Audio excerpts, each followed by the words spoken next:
Well, hi, I love today because it feels like Monday, but it's not. It's Tuesday.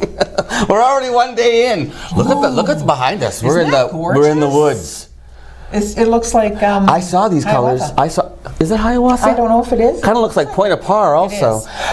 Is it Hiawatha? It is Hiawatha. Nice picture, Michael. I saw these colors just yesterday. Yes. We drove out to Batchewana, to Old Mill Bay, to my sister's cottage for Thanksgiving. Nice. What a freaking party that was. Really? My brother-in-law has this man cave right in the back. It's what was a garage.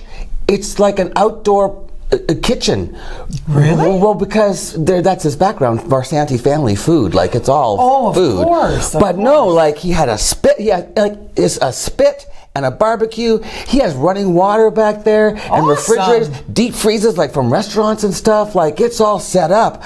He did a turkey on the spit, plus a turkey in the oven, plus all this stuff on the barbecue. It was wild. They cut it all up and serve it, and then you carry it. There were like a team of us delivering stuff to the cottage where the people were in the kitchen and getting it. 24 people. Wow. 24 people for dinner. I would blow my head off. Just saying. Kaboom. Just like that. Honestly. Oh my gosh, that's not a ready lot. yet. They never got the boat lift in this summer yet. Right. They waited too long. What? So my brother-in-law, my two nephews, a nephew-in-law, and who was the other sucker? You? Oh, no, my niece's boyfriend. Are you kidding me? Why? And Richard in his underwear walked into Lake Superior, Luann, wearing socks and shoes and no shirts to get the boat lift out, and they couldn't do it. Why didn't you help? Are you out of your tree? They came in. They were purple black. Oh, that's nasty. Oh no, that's horrible. It's like, happy Thanksgiving. I'm never coming here for dinner again. Well, You right? couldn't make me walk into the. No, I stood there and talked about it, and Keith filmed the whole thing. I bet you were directing. No, I was hiding on the deck. Well, out of harm's way, I was hiding on the deck. No, it was a great time though. God, I cooked for 6, and I was just like, yeah, you had a lot of family. Yeah, lots of family. It was awesome. Yeah, but you know what? What? Then it stops, and then it ends, and then reality comes back, And then you had to go back to work. then you wake up puffy because you had too much stuffing. You look like stuffing. Oh, my little Pillsbury dough woman. Oh my word! Listen, Mama enjoys the stuffing. Just little nice red wine there, some stuffing. do you do stuffing, real stuffing? Like, do you cube your bread? No. Jim tried several years in a row. I thought it was very much a pain in the bum. So I bought 8 boxes of stuffing such. Cooked all of it. There's only about this much left. No, we do the whole, like, sourdough You do bread, the whole thing. cubed, the whole thing. So we do the whole gynecological turkey experience. Yes. I always feel a little bit guilty about that. You know what? Jamie Oliver, who's a celebrity chef, says that stuffing the bird is, he never does it because it's more difficult to cook the bird properly because it's another mass.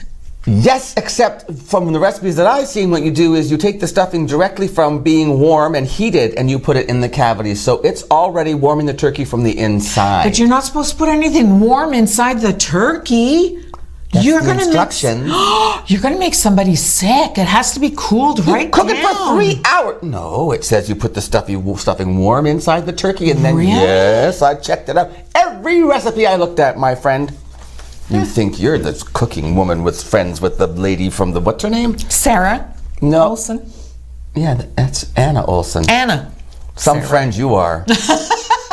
Easy come, easy go. Yeah. On this date in 1951, Mexican chemist Luis E. Miramontes synthesized the first oral contraceptive. Way to go, Louis! Thank you. You made so many people happy. My mother, particularly. Because she had 5 children later. Yeah. She said, that's enough with the Catholic Church. I'm going on the pill. Holy moly, to me, I'm going on the bill. And this is an interesting story. Do you remember the song You Light Up My Life? Yes. And that was sung by, do you recall? You light up my life. Debbie Boone. Right. Okay, it went #1 for 10 weeks in 1977. But there's a story behind it. Can I share it with you really quickly? Sure. Okay, when I fell in love with that movie, You Light Up My Life, it was an actual film. And I went to see it twice at the Algoma Movie Theater here And in you're Sault such Ste. a Marie. critic. I was a teenager and it was all about Dee Dee Conn. Dee Dee Conn was in Grease. She played Frenchie, who dyed her hair pink. Okay. So funny that Dee Dee Conn was in Grease, which is a musical, and she was hired to play the role in You Light Up My Life, which is about a jingle singer becoming famous kind of thing in her career. And Dee Dee Conn cannot sing. And yet here she was, known for Grease, and then in this You Light Up My Life. She can't sing. No, her voice was dubbed by a commercial singer named Casey Cizik. Okay. Casey sang, have you driven a Ford lately? Mm-hmm. She also sang, You Deserve a Break Today. Oh, wow, yeah. She was, so anyway, Joe Brooks, who was the writer, director, composer for the film You Light Up My Life, knew Casey because he was a jingle arranger and composer. So he says, hey, do me a favor, Dee Dee Conn needs to be dubbed for You Light Up My Life, this film I'm working on. Will you dub her voice? And I'll give you a part in the film, and it's going to lead to great things. And he tried, and Casey said, sure, okay. So she did it was her voice on the film, which is, I think, far superior to Debbie Boone's voice. Oh. Casey Cizik was originally from Ukraine, and she was a classically trained coloratura soprano. High voice, but she could sing in this pop sound. What kind of coloratura? Very colorful. All the little runs and high notes and trills, that's a coloratura. Very high, colorful. Yeah. That's the high soprano. Oh. That was her training, but she could sing in a pop, chesty voice. Anyway, so she does the thing, and Joe Brooks keeps putting her off for payment. Oh, no. No way. Then, sexual assault. What? Well, he tried, and she rebuffed him. He never spoke to her again. She had to hire a lawyer, and by the end of it all, she just settled for a small sum just to get out of having to go to court and fight him in a lengthy battle because it was traumatizing. She wanted away from Joe Brooks, by the way, went on to being charged with 91 counts of rape, sexual assault, criminal sexual assault, assault plus. Shush. He used Craigslist to lure women on a promise of getting movie roles and raped 11 of them. He was investigated, 2009. He was charged in 2011 and he committed suicide. No, charged in 2009, sorry. He committed suicide in May 2011 while awaiting trial. Yeah. Anyway, Casey never did hit that level of fame. She recorded 2 very popular Ukrainian albums, Ukrainian language.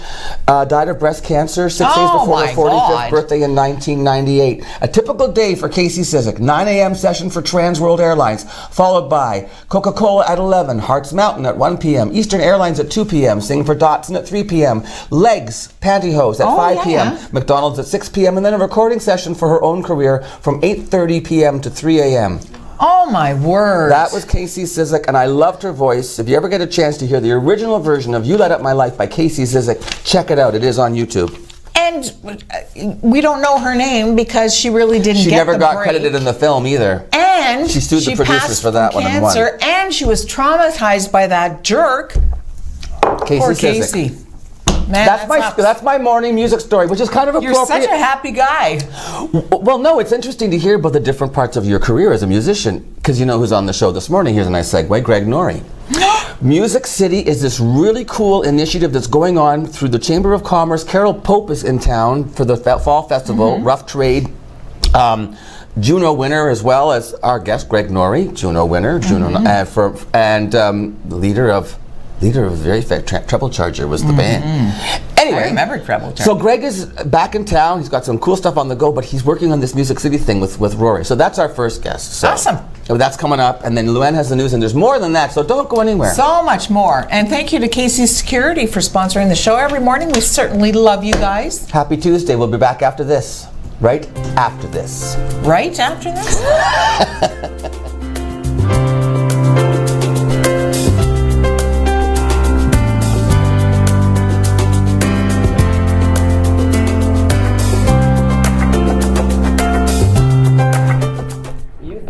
Me, Greg Norrie. Okay.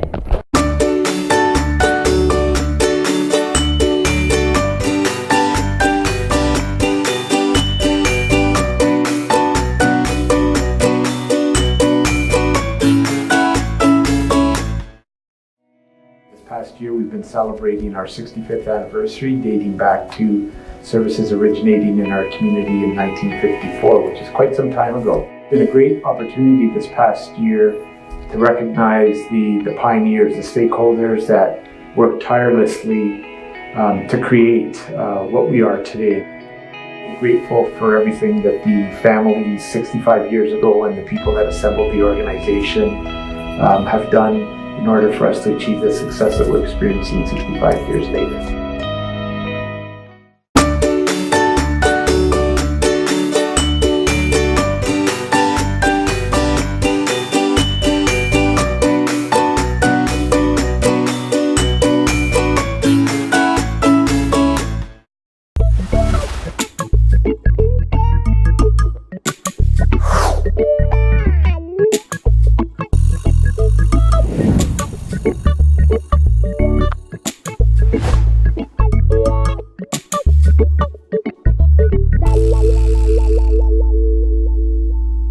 Welcome to the Machine Shop, our historic venue and gathering place for friends and family. Built in 1899 on the site of a Northwest Company trading post. Today we are a go-to venue hosting many expos, concerts, weddings, and more. While you're here, choose one of our dining experiences. Enjoy a quiet dinner at the Mill Steakhouse and Wine Bar, watch a game and try wood fire oven pizza and local draft at the Boiler Room, or treat yourself every day to gelato and local coffee at the Gelato Mill. For more information on the Machine Shop, visit machineshopinc.ca.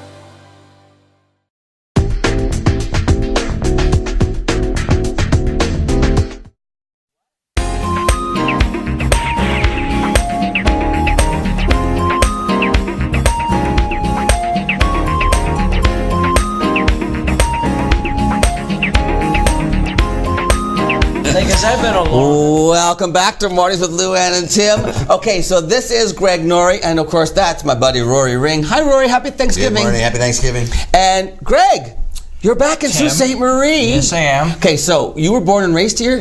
I was born and raised here, went to the Dunn, went to Anna McRae and Grandview. Oh, wow, okay. Yeah. Then what happened post-secondary? Did you study music or did you just go and start working? No, it's like almost, the day after I graduated. We moved to Toronto and I went to University of Windsor and then started sort of getting the idea of the band Trouble Charger together, and then once we finished university, we went to Toronto and we launched it. Okay, so when you were growing up in the Sioux and going to the Dunn, were you musically involved in the community at all? Always. Yeah. Oh yeah.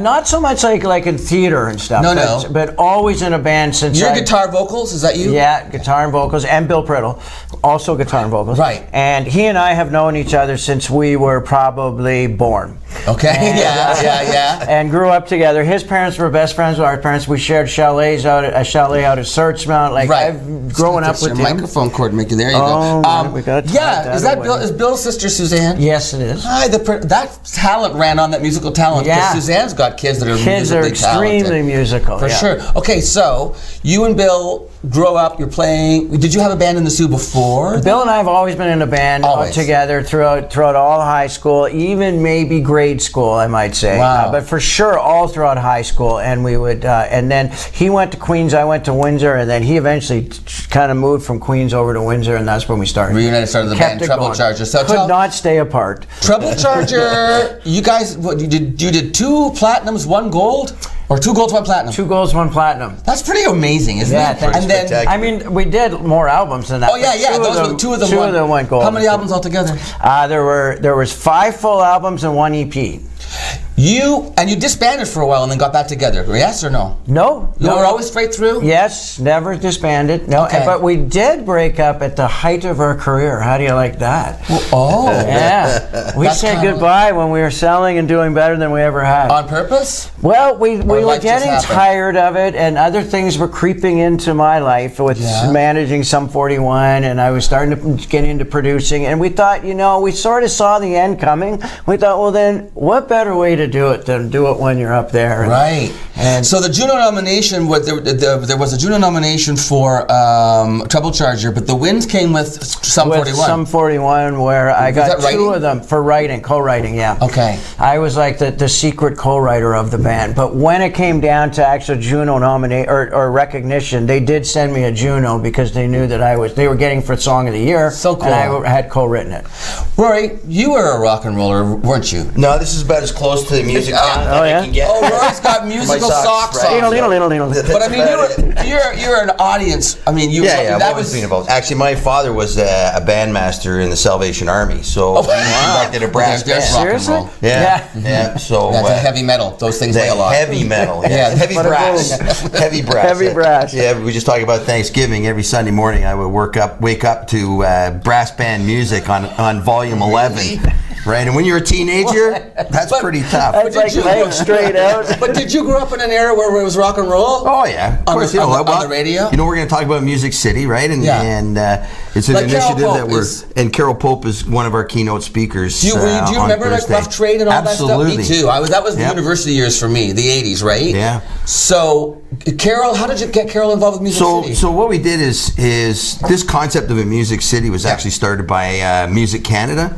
Okay. And the Music Canada partnered up with the Chambers of Commerce right across Canada to launch this program called Music City, and they provided a toolkit for the chambers to take it and get it ignited in your community. So I mean, it's kind of been on my bucket list since coming to Sault Ste. Marie, and then with the activity that happens at the Fall Festival, the machine shop, and then Greg and I got hooked up through the conservatory and thought, you know what, this is fantastic. So we brought on Donna Hillsinger, Todd Fleet, Future Sault Ste. Marie, Sean Halliday from the Immigration Partnership, Josh Ingram downtown. There's a small little leadership team to pull this together. So we thought, what a great time to launch the program. It was right in the midst of the Fall Festival. So Donna Hillsinger connected us with Carol Pope. So Carol's coming to speak. And is Carol speaking as in what capacity? As about how just the industry and experience. The industry experience. We've got Chris Campbell from Tourism London to speak about how London secured the Juno Awards, because we talk, let's dream big. Maybe we get the Junos to Sault Ste. Marie someday, right? And then also Don McLean from Northern Ontario Destination. So the tourism piece, because it is another big. So who would this symposium be good for? I mean, who would gain? So really, the lunch thing is for our stakeholders, and then Bill and actually Greg are going to play between 5 and 7 at the Water Tower Pub for industry. A reunion. Yeah, no. We still play together. Trouble Charger still plays. We'll do high-paying festival shows. So he's donating his time. That's good. So we do this 5 to 7 at the pub, and it's really, if you're involved in the industry, and this is one of the biggest challenges about getting it to be a catalyst for economic development, is it's very fragmented. People do their own little things in their own little pockets. So this team and is trying to bring them all together to realize what a force they can be. Yeah, not to mention that London turned themselves into a music city. Music city is something that you sort of get categorized by Music Canada, right? Yeah. And really, it's opening your city up for business to do with music. And Sault Ste. Marie has, as you well know, such a strong support for theater. I mean, all these shows sell out. Yeah. When we bring, it's had a long history of shows that have done extremely well here. Look at the Fall Festival. I mean, and the Fall Festival. Selling out regularly. Yeah. Absolutely. And no shortage of examples of how well supported music and theater is in this town. You also think about, consider in our high schools, you get someone like Greg McLaughlin at White Pines, who's got the Pine Tones going on, and then you got Greg Rickman at Cora with Sally. Mustang Sally. So these are bands. Mustang Sally and the Pine Tones have been going on for generations at this point. I mean, seriously, you've gotten kids who've gone through the entire high school system, graduated, and they're still a Mustang Sally. Yes, because they just keep filling them. And the great part of that is the exposure, right? Because you may not be a performer, but you could be a production person. You could be a writer. See, do you know that they're learning recording now in high schools? They're teaching. Oh, sure, that's in high part of what this is kind of cool. This is how we sort of got connected with what they're doing at the Conservatory of Music and what Greg's doing there in terms of the recording facility. Yep. Now, we're going to have you back on the show to talk about all those things. But the Conservatory, what is the basic plan is? The basic plan is we're building a recording studio up there, and it's on the 3rd floor of the Conservatory, which has never been renovated. So there's going to be there's a recording studio on one end and a live venue on the other end that holds about 150 people, all very comfortable seats. This is the 3rd floor? Third floor, all third floor. That was like all like record storage and stuff. Yeah, that's right. Files and files and more I files. saw the building when it was. And so we gutted the whole thing, opened it right up. It's got beautiful 5-foot high cathedral gorgeous. ceilings, just gorgeous. We put copper ceilings,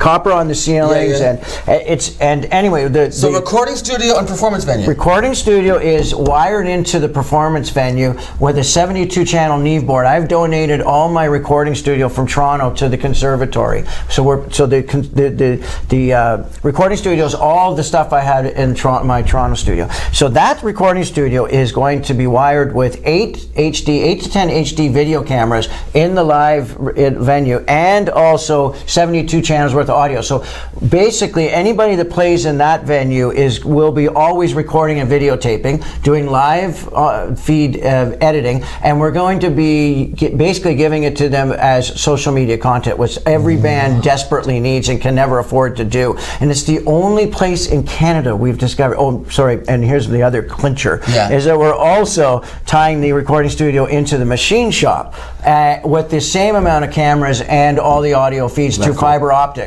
And this does not exist anywhere. So we've just created a one-stop shop for bands to, when they play here, either the machine shop or the venue upstairs at the conservatory, where they will walk away with an hour and a half of their set, all recorded and videotaped. And they all need this social media content.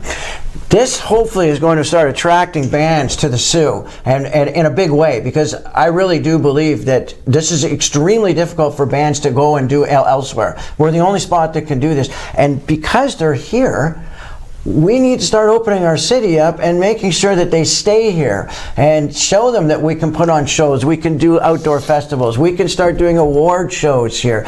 Bands are going to start paying attention to the Soo, I hope, and the plan. they're all driving by here anyway, so we need to start harnessing this and grabbing them and keeping them here. And the other as piece Rory, of the puzzle is you got the movie industry, which they're trying to develop as well, and they all need soundtrack, they all need this, they all need that, and the productions can be very similar to sort of plug and music, the income. Plus, we have the new editing facility in the Soo as well, right? So and you have the statistics on this, but Chris Campbell is. The revenue that's generated since that city's turned themselves into a music city is pretty astounding. Yeah, the Junos, when they held the Junos, brought in $9.1 million of revenue to the city, plus another 11.9 for the province. So you're talking about $20 million economic, lift for a community that was able to secure the Junos. Now that takes a lot of time and a lot of work. But there's lots of award shows and there's lots of events that happen. This is exactly the kind of diversity that cities like Sault Ste. Marie need to invest in and need to promote, because this is where the future is going to be. It's not in huge, right? It's absolutely taking advantage of modern technology and all the other stuff we had to offer. Musicians have been having to go to all the big cities for the Junos, spend a week there or 4 days there, and really they're going out for lunch at all the restaurants in the downtowns of these big cities. But none of these cities can put together a package like we can. No. How about we take them fishing in the rapids during the day? How about we take them up the Agua Canyon? How about that's a real that's a trend right now. It is. Yeah. Congratulations! It's so great to have you back. This is what it's all about too: is bringing people like you home with your knowledge and your talent, your connections, and then create a new industry. Well, not a new industry. Lift what you have. There you go. Yeah. Lift what you have, Rory Ring. Lift what you have. Congratulations, guys. So Music City and the conference is what dates? So we're doing all this now. Have you got it up? All this Thursday. The luncheon is from 11:30 to 1 this Thursday with the 3 keynote speakers, and then we're having a little panel. Yeah, and then discussion, and then 5 to 7 industry night at the Water Tower. At the Water Tower, and you're playing. Yeah, we're going to play and do a little acoustic, and we'll have a little information that we're going to. And then Chris Campbell will speak again that evening. Oh, will he? Yes. Okay, he's at both. Music City, check it out. And we'll be back with Luann after this. Thanks for being here, guys. Thank you.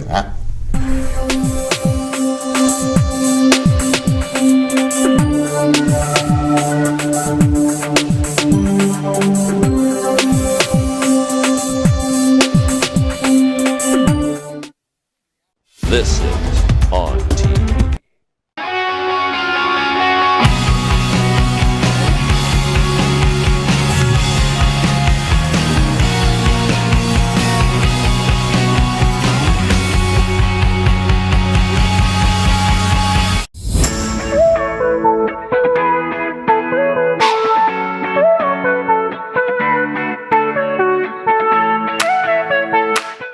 Welcome to the Machine Shop, our historic venue and gathering place for friends and family.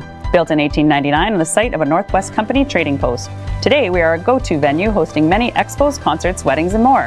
While you're here, choose one of our dining experiences. Enjoy a quiet dinner at the Mill Steakhouse and Wine Bar, watch a game and try wood fire oven pizza and local draft at the Boiler Room, or treat yourself every day to gelato and local coffee at the Gelato Mill.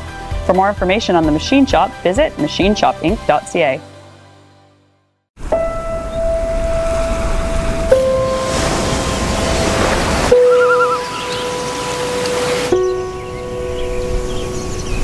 Here, your education is everything, supporting your true sense of purpose. Here, you'll learn from professors who will understand you, who will challenge you, and offer you support on your journey. Here, you'll study programs built on real values: business, technology, science, arts and social sciences, always geared to make a positive difference. Here, you'll have a chance to assist in faculty research, leaving your mark wherever you go. Here, you'll focus on what matters to you and impact the world around you. Algoma University. Come take a closer look.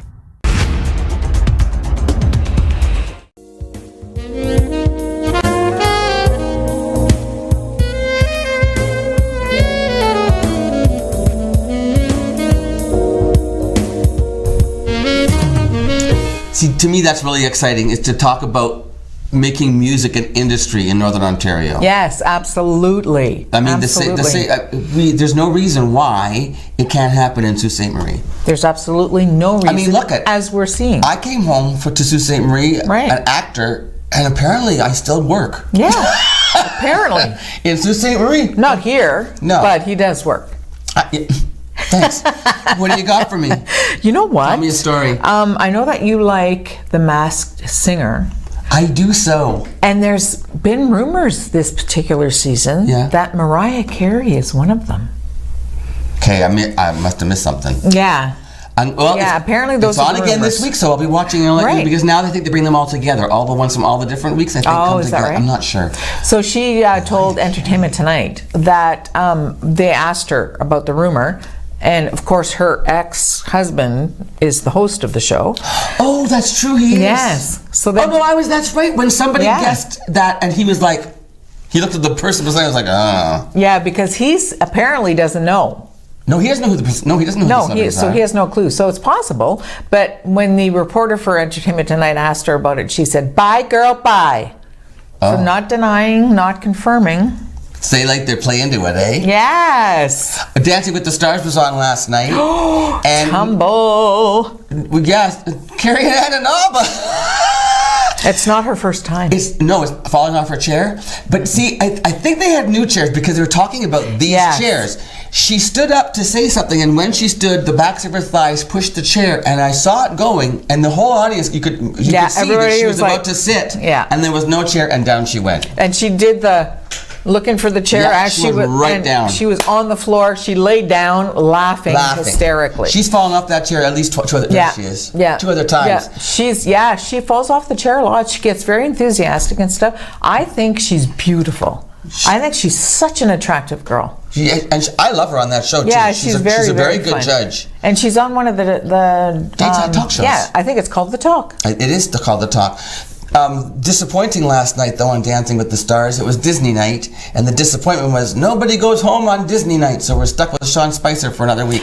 Oh. Actually, again, I'm gonna tell you, he did really well. He did, eh? Keith was sitting there watching it, and Keith was like, I can't stand him, Sean Spicer. I was like, yeah, but look at his feet. Like, he's actually really friggin' dancing. He's working his feet through the dance floor. He was on his balls of his feet. He was doing all that, and they noticed it. They're like, you were doing heel leads, and you were actually dancing. Well, just because he's a creep doesn't mean he can't dance. And you know what?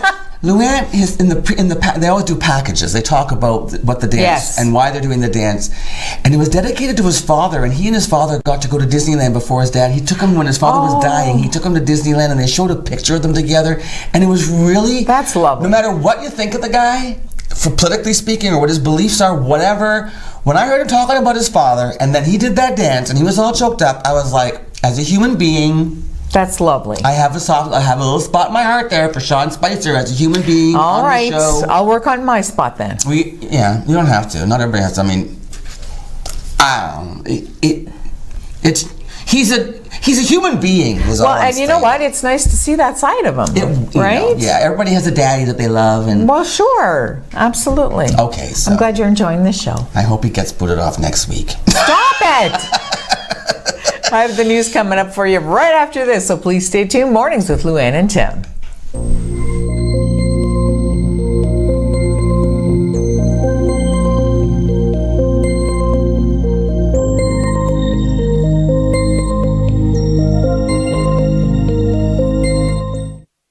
Recently, the Government of Ontario established a $100 million Affordability Fund to help Ontarians who don't qualify for low-income conservation programs ease the burden of their electricity bill.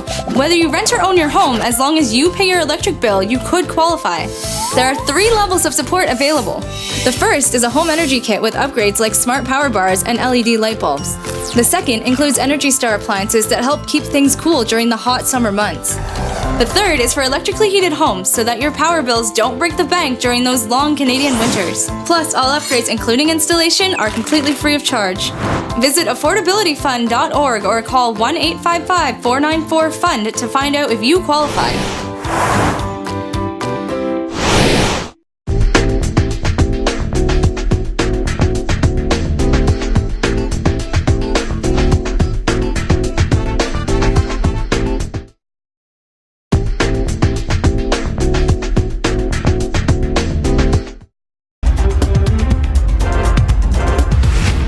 Toronto police say a 28-year-old man has died after a group of suspects shot indiscriminately at him early yesterday morning.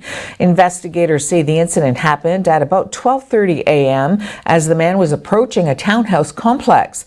Detective Rob North of the Homicide Squad says it appears the victim briefly interacted with the suspects before they opened fire. He says officers found 20 shell casings in the area, suggesting the shooting was targeted, but he says he doesn't know why the victim would have been targeted because he has no gang affiliations. North says the suspects drove off together and the victim died at the scene. Andrew Scheer raised the specter of a tax and spend Liberal NDP coalition government and urged Canadians to hand the Conservatives a majority on October 21st. The Conservative leader's pitch came a day after NDP leader Jagmeet Singh said he would be open to formally working with a Liberal minority government. Neither Singh nor Liberal leader Justin Trudeau spoke of a potential alliance yesterday, however, instead sparring over a new North American Free Trade Pact still awaiting ratification. I do not believe that Canadians want a Trudeau NDP coalition, a government where Justin Trudeau may be the spokesperson, but the NDP are calling the shots, because that will mean massive new taxes. It will mean endless deficits, threatening those important social programs, because more and more of your tax dollar will have to go just to pay the interest on the debt, on the new debt that they would be racking up, making life even more expensive.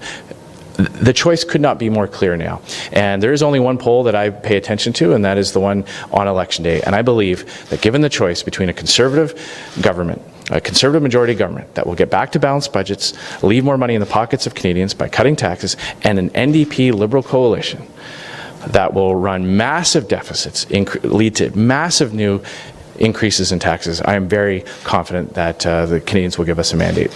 We secured a good trade deal with our most important trading partner at a time of American protectionism and uncertainty. And all the while, Andrew Scheer was saying that we had to cave. We had to just get any deal at any cost because NAFTA was too important and because that's what Stephen Harper told him to say. And the NDP? Well, the NDP have said that they want to tear up the current NAFTA deal and renegotiate it with Donald Trump. That's not standing up for workers. We're not calling for it to be torn up. That's a lie that Mr. Trudeau said. What we are calling for is this. the current protections that are in place are not enforceable. And that means our Canadian workers are not being protected. Democrats in the States acknowledge that the agreement did not include enforcement of those protections. The environmental and labor or employee protections were not enforceable. So they were working on making it stronger. And I'm saying to Canadians, if you vote New Democrats, we're going to work with those in the States, the Democrats in the States, to make sure that this agreement does create a level playing field for Canadian workers so that they can compete across the world. The Democrats are doing it right now. They have a majority in Congress, and they're actually fighting to make sure that the deal has protections in place that are enforceable. Mr. Trudeau wrongly is rushing ahead to ratify something when in the States, Congress is actually working to make it stronger. This year, the winner of Sue's Got Talent is Adrian Sullivan. 20-year-old Sault Ste. Marie singer-songwriter Adrian Sullivan was the winner of the second annual Sue's Got Talent competition. Sullivan was one of the top 7 acts who performed at Sioux Blasters on Friday after surviving several elimination rounds over the past month. On TV was there and caught up with Sullivan after the finale. And by the way, if you weren't able to see it, tune into On TV Wednesday at 6:30 p.m. to watch the full finale. I feel pretty good. It was a really good time coming out, a really good opportunity, and we had a chance to meet all the other contestants and spend some time with them, and yeah, it was a really good time. I'm really fortunate. I'm actually with a band right now with 3 other guys, and we're called the Uncanny Valley, and we've been practicing for a little, not only about a month or so now, but we've gotten, me and the guitar player have been jamming for all this year essentially, so I think that's the next step. We're going to start doing gigs in bars and things like that, and next year Rotary Fest we're hoping to get our act together in time. And yeah, I just became a total Beatles fanboy, and I got completely obsessed with the Beatles, and then I thought, you know, a lot of their stuff is pretty simple, especially the earlier stuff. I was like, I feel like I could do that and kind of twist it in some way and make it original, and then from there it just kind of progressed, and I started to feel more comfortable as a songwriter and feel like it's something I can do, and yeah, it's just music's something I've always loved. You gave me something to believe in when I had no thought on all I would do to keep it all. I had you and you gave me something to believe. CanTrust says it will destroy $77 million worth of pot plants and inventory. It's all part of its efforts to comply with regulations as authorized by Health Canada. The Vaughan, Ontario-based company received a notice of license suspension back in September, indicating its authority to produce cannabis other than cultivating and harvesting and to sell pot had been suspended. The company says its board of directors has determined it necessary to destroy $12 million worth of biological assets and about $65 million worth of inventory that was not authorized by CanTrust's license. CanTrust says it will not challenge Health Canada's partial suspensions and remains focused on working with the regulator. It says this destruction process will free up much needed capacity to implement remediation measures and store material that's been grown and processed in accordance with the company's license since April 5th. They say they will implement measures identified by the regulator, including ensuring cannabis is produced and distributed only as authorized and improving record keeping as well as inventory tracking.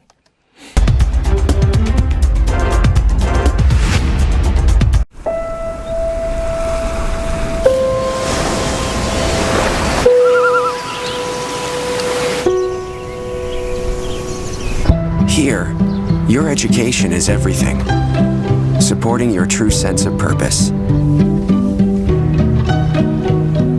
Here, you'll learn from professors who will understand you, who will challenge you, and offer you support on your journey. Here, you'll study programs built on real values: business, technology, science, arts and social sciences, always geared to make a positive difference. Here, you'll have a chance to assist in faculty research, leaving your mark wherever you go. Here, you'll focus on what matters to you and impact the world around you. Algoma University. Come take a closer look. Recently, the Government of Ontario established a $100 million Affordability Fund to help Ontarians who don't qualify for low-income conservation programs ease the burden of their electricity bill.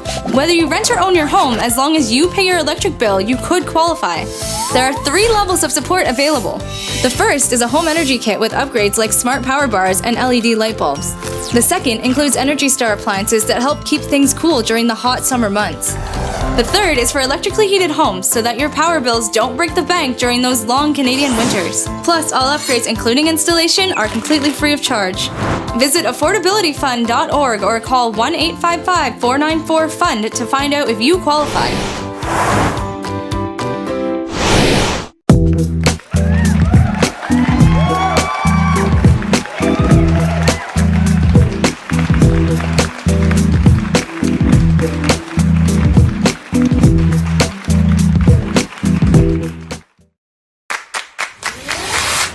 In your home, lighting is just as important as style. With PowerView Motorization from Hunter Douglas, you can schedule your shades to light up the room. Create privacy, or both, automatically. No hands required.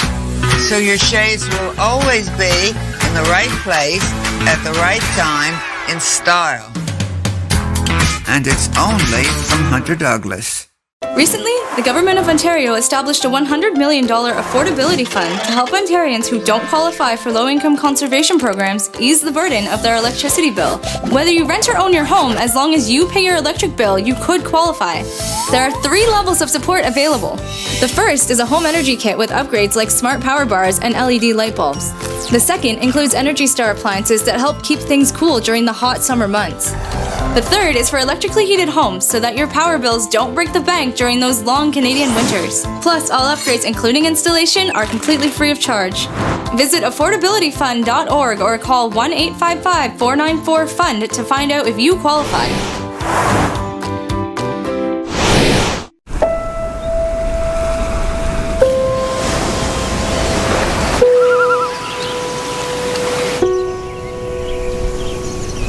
Here, your education is everything, supporting your true sense of purpose. Here, you'll learn from professors who will understand you, who will challenge you, and offer you support on your journey. Here, you'll study programs built on real values: business, technology, science, arts and social sciences, always geared to make a positive difference.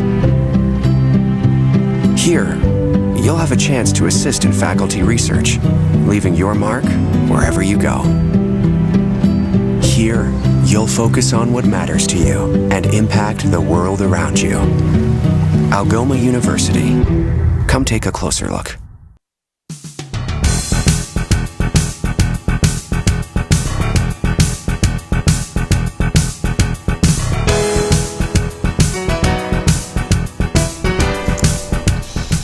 Well, now that little opening video looked like the weather was all lovely and warm, but here's some footage of yesterday in Lake Superior.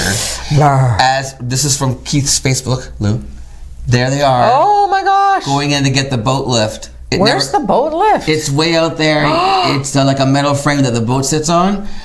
Oh my gosh! You could hear them scream when the water hit their midriffs. Yes. You could hear them scream all the way down the beach. It was just, and it never came out. It didn't work. Oh, it didn't? No, they're gonna have to do something else. They're gonna have to go back in again.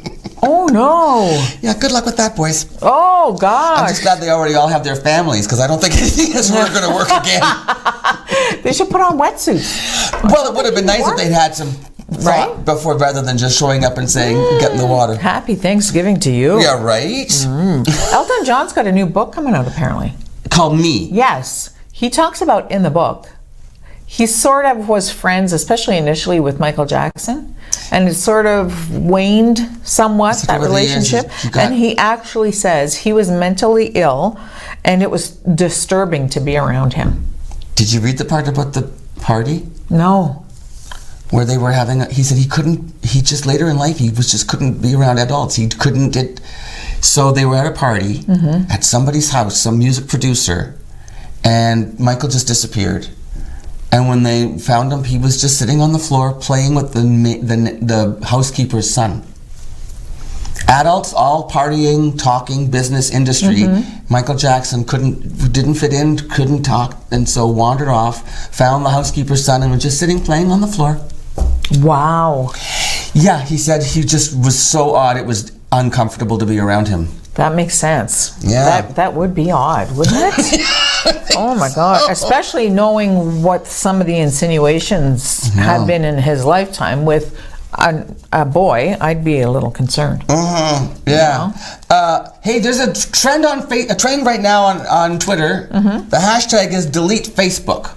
Delete Facebook. It has been revealed now that Mark Zuckerberg, the creator of Facebook, and the guy that operates the whole thing, has had secret meetings with conservative journalists and conservative politicians. They changed their policies to allow you to buy ads even if they're not fact-based.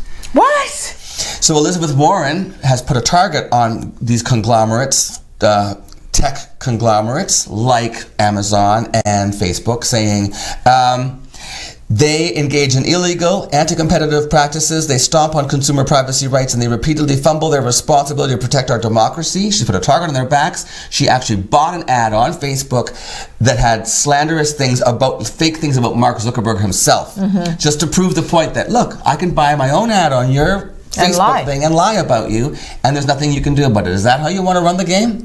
Wow. So, and he was recorded secretly saying if she wins in 2020, he will sue her if she tries to take down his conglomerate. The gloves are on. That's so gloves are disappointing. Oh my gosh. Facebook? Yeah, they've been kind of going down. Sketcherama. Yeah. So if you're not on, don't look.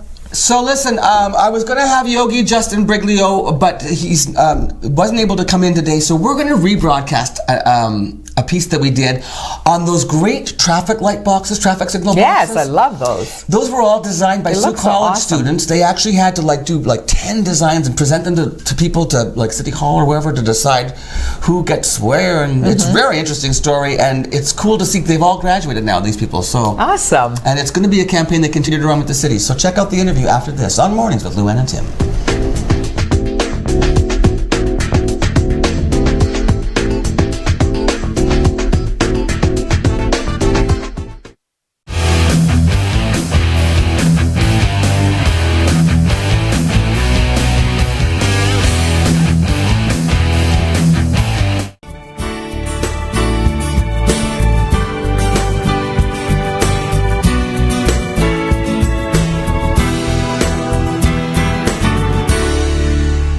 Welcome back to Mornings with Luann and Tim. I am on location in one of the graphic design classrooms at Sault College, and I am joined by Tony Marie Grisdale, graduate. Yes, I am. When did you graduate? 2019. Congratulations, new graduate. And this was the man who also taught one of our classes. This is Frank Salaturi. Hi, Frank. How you doing today? Pretty good. We were talking about we both are St. Mary's College graduates. Yes. After St. Mary's, where'd you go? Right here, Sault College. Imagine that. You got for graphic design? Correct. And then you got a degree from? Algoma University. All in Sault Ste. Marie, born and raised, stayed here. And look at him. How many years now at the college? 19 years teaching, actually, and about 26 years working here as a designer as well. I didn't know that. You actually got hired here as a designer too? Can you believe it? Yeah, I can. You're very... I don't know. I'm just going to say you're very talented. I don't really know that, but I trust that he is. Is he very talented? Very. Well, look. And she's not saying that for good marks because she already graduated. So this project that you designed, there were 7 of you in the class? Yes, 7. Okay. And the project was? The traffic boxes, to design a wrap for the traffic boxes. And tell me what you said about when you first heard you were designing a wrap for a traffic box, you said? I was like, oh, what's a traffic box? How did this come to you, Frank, in the first place, the traffic box design idea? We have a link with Todd Fleet. He was actually a student here at the college through Algoma. Todd was, eh? He was. But that was back when Algoma students would come here for? Some graphic design courses, okay. Yes. So I met him then. Yeah. He started to work with the Bush Plain Museum. Right. We did some work with him then with students, and now he's at Futures to St. Marie. Right. And this came about. So this was an idea that Future Sault Ste. Marie got. They approached you. They said, you want to put together some students to try this? And this is what college is all about, hands-on, right? Hands-on college, experiential learning. It's great for the students. They're not just submitting things to the teachers. Now they're dealing with a real-life client. Exposure, too, as an artist, right? Yes, big time. Where are your particular wraps located? Mine is on the corner of Queen and Gore, and the other one is on the corner of Pine and Second Line. So by the Circle K. That's the one that you said is sort of more psychedelic? No, that one's more depth. Depth perception? Yes. The psychedelic one is Queen Street and Gore? Yes, it is. Across from the... Wendy's. Okay, because we're going to all look for that. And then, so there's 14 around town, pardon my back, 14 around town done by your 7 students. Yes, it is. When you did this, I thought, okay, so you draw 2 things and then you go, there we go, but that's not how it works at all. No, definitely not. Tell me the process that you had to go through to even just have something to present. So we had to do a lot of hand roughs first, and then after the hand roughs we did digital roughs, but it was almost countless amount of hours just to get it to standards, and then when you're feeling good about it, you need to make sure that they're going to feel good about it. So I had 10 boxes designed for 10? Yes, 10 for the city, and they chose 2. Is that pretty standard to have that many designs to hand over to a client? It sure is. The biggest part of design is the invisible part, where no one actually sees the work that you do. It's the result of all of that work, understanding the client, understanding a target audience, making sure that you're creating a solution that works for both, not just something you like. That's the big thing for a designer. As a designer, then, you hand in 10 designs. Were there a couple that you kind of went, oh, I wish they had used that one, or what? Yes, I do like the color for the one on Queen and Gore. I love the colors. Love the colors. They all mix perfectly, but I'm not a fan of the shape and the way it worked. But So you were a little critical of your own work, you mean? Oh, I'm always critical of my work, constantly. Even as being an artist, Yeah. But the client liked it, and you were saying the public response. Definitely, quite a bit. They're all loving it. All loving it, both of them. So, but that's the thing, it's personal taste, right? And clients, the clients are the ones you have to please, not yourself. Well, yes and no. The clients sometimes think they know what they need. We call it want. And the designer sometimes actually needs to figure out what the client actually needs based on their target audience, the people that buy their products. Were there things that you learned in class that suddenly became applicable that you hadn't really used previously in your designs? You were talking about some bleed stuff or whatever, was that? Right. We learned that in the first year of being here, and we just had to put that into account with this particular design. Right. So something that they learned in class a year before suddenly becomes something that you actually had to apply, right? Once again, that... Yeah, that is very correct. The whole process is creative. It is also understanding the limits of what you're doing. So in this case, they had to design 4 sides of the traffic boxes, which, you need dye lines, you need bleeds, you need all of those things so that when the process of printing and then wrapping comes in, it goes in nice and seamless. What other mediums do you like to work in? I have kind of played with oil painting, but it's acrylics my What about sketching and stuff? Do you do that as well? A lot of it. Oh yeah, charcoal, graphite, pencil. Ooh. Do we see your work anywhere in town? Yes, actually. I mean, apart from on the wrap traffic boxes. Yes, I have a magazine out there. It's called Solemn Land. What do you mean a magazine? I work for an L&D art gallery and framing. L&D? Yes. Oh, they're the ones on top of Bruce Hill? Yes. My Rose used to be there. Now it's L&D? Yes. Okay. And what do you do there? I am their graphic designer. So right out of college, she got a great job, Frank. Good work. So, what's that? Work, Tony. Yeah. Well, I mean, obviously, she had good guidance along the way. Take some credit, mister. Okay, listen, so tell me about the jobs that you do there then. So I design the posters for the artists. There's a lot of artists I deal with. So there's posters around town with their workshops and their galas coming up. So right now, currently, there's Warren Peterson, and his art galas his show is at the gallery right now. Which is on top of it, because there's a gallery there as well. Yes. Yeah. And then in October 3rd is the Algoma Art Society, and their stuff is coming in for a month. So you're busy. Oh, I'm busy until January. That's fantastic, though. Is it very competitive to get work as a graphic designer once you graduate? I mean, what's the rate like for people like you getting work? People like me, like any market, it's not easy to break in, especially in the Sioux. But we've got a whole bunch of students that graduated, 7 last year. A few are local, have stayed, and there are a few that are out of town working as well. Must be pretty fulfilling for you because we're not that large a city, so you're seeing your students, your graduates that are out there working. Makes you feel happy, right? Yes, correct. Yeah. I just got a nice little post from LinkedIn that one of the students that graduated in 2016, in 3 years, she's now the creative director in Toronto at a place. See, Sault Ste. Marie, you can stay in Sault Ste. Marie and go to school here and get an excellent education. Tell me some of the takeaways from this situation for you. What else did you have to do that you'd never done before in order to pitch your stuff to the city?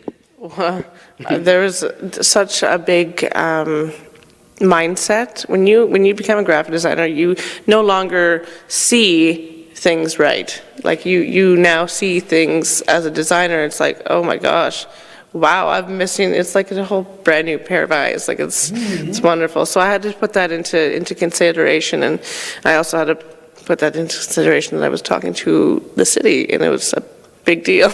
So yeah, because you actually have to sell yourself and your work, right? Something you never have to do as a student, really. No. Well, I mean, technically we do somewhat. Really? Yep. Like how so? Well, we try to mimic industry here, as like I will be a creative director, especially when they get into senior year, the second year. But when you're dealing with someone outside of the college, then it's a big deal because it reinforces everything we do in the classroom. Wow.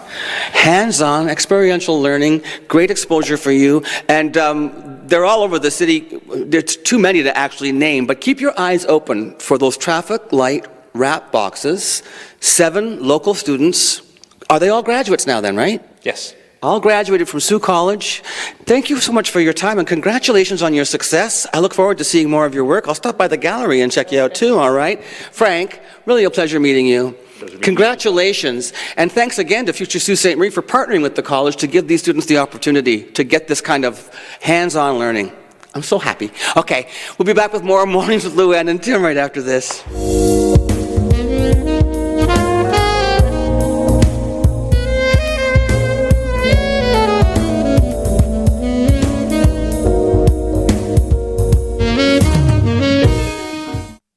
Recently, the Government of Ontario established a $100 million Affordability Fund to help Ontarians who don't qualify for low-income conservation programs ease the burden of their electricity bill. Whether you rent or own your home, as long as you pay your electric bill, you could qualify. There are 3 levels of support available. The first is a home energy kit with upgrades like smart power bars and LED light bulbs. The second includes Energy Star appliances that help keep things cool during the hot summer months. The third is for electrically heated homes so that your power bills don't break the bank during those long Canadian winters. Plus, all upgrades, including installation, are completely free of charge. Visit affordabilityfund.org or call 1-855-494-FUND to find out if you qualify.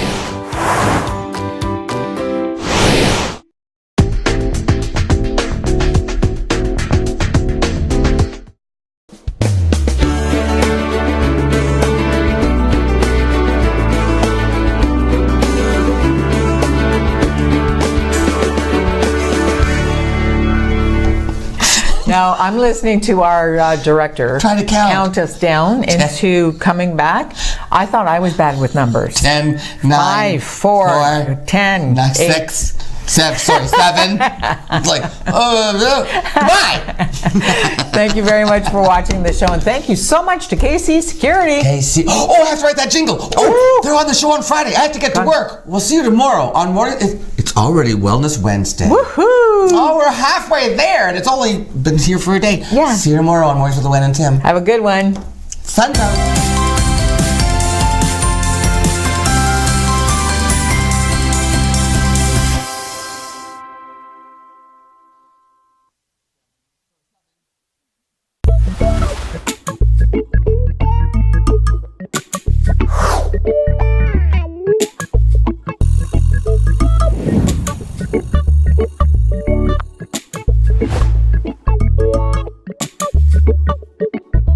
La la la la